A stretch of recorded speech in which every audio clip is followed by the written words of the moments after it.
विस्तार विभागाचे प्रमुख सर आणि आमचे सर्व व्यासपीठावर असणारे टीचर आणि आपण सर्व ज्येष्ठ नागरिक, स्त्रिया आणि पुरुष आणि त्याचबरोबर माझे सर्व विद्यार्थी मित्र मैत्रिणी,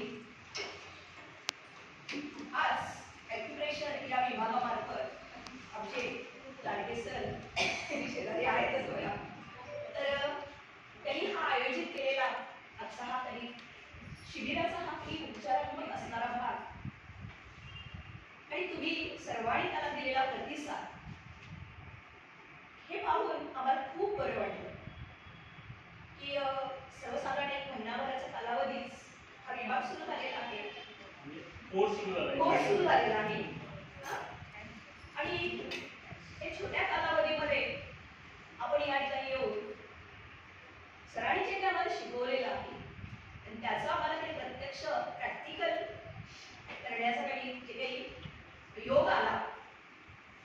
आणि त्यामुळे तरी आम्हालाही खूप आनंद झालेला आहे. आपण सर्वांनी उत्तम असा प्रतिसाद दिला. विविध तुम्हाला आलेले आत्ताचे जे काही अनुभव तुम्ही आम्हाला सांगितले त्याबद्दल मनापासून मी आपले आभारी आहे.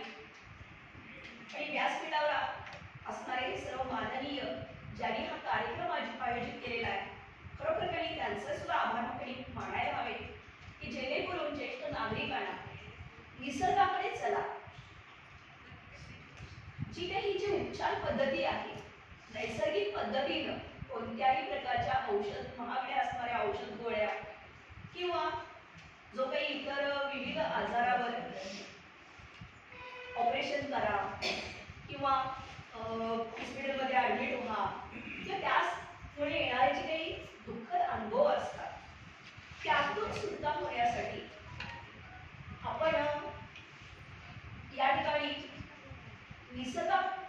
पद्धतीनं जे काही आपल्या आजारावर उपचार करून घेऊ शकत आहात हे तुम्हाला त्यातून कळालं. तर या पद्धतीनं जर तुम्ही पुढं वारंवार काही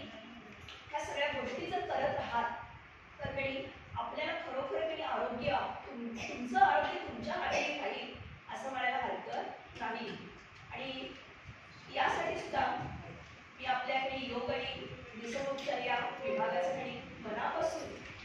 आभारही मानते. कारण मी सुद्धा एक ज्येष्ठ नागरिक आहे आणि असं मला आवड वाटल्यामुळं आणि या उपचार पद्धती आपण जर शिकलो तर आपल्या स्वतःवर सुद्धा आपण त्याचा प्रयोग करू शकतो. घरातील